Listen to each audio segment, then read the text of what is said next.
So, when I give these talks, 99% spontaneous. It's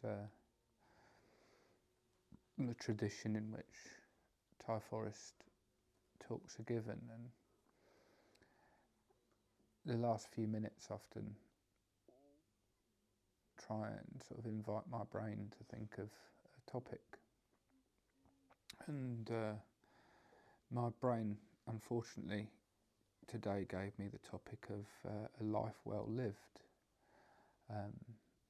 which is quite a big topic to discuss, and I don't know if I'm particularly qualified to talk about it. I guess the reason why it's come up for me is I went back to my hometown in Luton, and I met up with an old friend, and he arranged me to meet someone that I haven't seen for a long time, well, a very long time, maybe close to 20 years. This third party had asked about me, and my mate Geary that I've mentioned before was still in contact, so I met up with him, and I found out about two people, one of which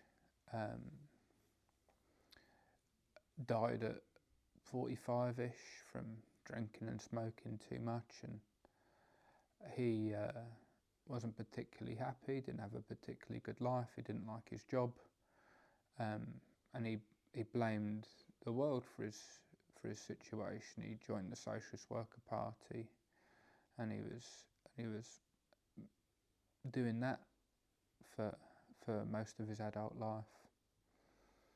And another person I used to knock about with was doing a lot better. I knew him when he was in an old band called Cry for Silence, and I remember helping him out a few shows, and they thanked me for helping them out by thanking me as Alex from Luton at a gig in Watford, where there was a skinhead band supporting, which was truly frightening to see 150 skinheads turn around and look at you with a less than pleased face. That was my memory of him. But yeah, he was another Alex, and he also played bass, and he was also straight edge. But he was in Cry for Silence, and then later I found out he's now the bass player out of Slipknot. So he's doing quite well for himself. I'm really happy for him. I doubt very much I'd be able to get to see him. I'm sure there's lots of people from the London hardcore scene that are itching to say hello to him. But I was just thinking, like, what is a life well lived? And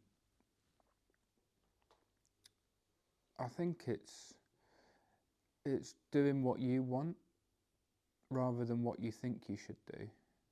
Like, the first person felt that he should try and save the world from the evils of capitalism, and really I felt that it was just a distraction for him, not addressing his own issues. It's so much easier to fix the world than it is to fix yourself. And I was quite political, and I'm still quite a hippie, so I know lots of people that are in the Green Party or whatever, and they've always sort of neglected working on themselves for their hobby of saving the world. And there's nothing wrong with doing good things, obviously, but it's when it's a distraction for your own inner world and sorting out your own inner world, which I think is sort of what I'm realising, because I've got friends that are going to die in a monastery. They're going to live a very solitary life for the vast part of their adult life, and they spend the majority of their time alone. I only usually see them when they need to go to the loo or fill up their water bottle, and for them, they're living life in accordance with what they want to do, and not doing it because they think it's the right thing to do. But I would say that's truly a life well lived. But I've got another friend who doesn't really get out much, doesn't really do much, and I would say that was a wasted, a life, not wasted, but not lived as fully as it could have been. And the two people are both very solitary and quite sedate, but it's the intention behind it, and you can. And it's not about what you do; it's about the intention, like how you do it. Do you choosing to have children because it's truly fulfilling for you and it's something you wanted, or are you doing it out of obligation or something? And I think it's for us to all work out individually, but it's, I don't know, having so many people that I know that have died way before they've got to pension age, it does make me think, what am I doing with my life? And I see it quite a lot, and I'm quite open, and I talk about that with a lot of people. I remember at work a couple of weeks ago I was talking about, I don't know, noticing cognitive decline in my early 40s. That I'm not quite as smart as I think I was when I was, say, 25, or my joints aren't quite as good as they were, and just noticing that subtle change. And the person I was with said it's about living each moment to the fullest, but I wish he'd had a more of a 30-second gap before then talking to me about the changes in car park charges at work. I felt that the juxtaposition of the two burnt into my brain. It was like a Monty Python sketch. So for me, I think it's just about not letting other people to tell you what to do, but listening to good advice when you hear it, and yeah, not that I've given much good advice today. I don't think I'm very qualified to give advice at all, but I think pondering what we are doing with our lives is inevitably going to lead to a life well lived if we admit our mortality, and accept we don't have 120 laps at the track, and it's going to be less than 120, and what are we going to do?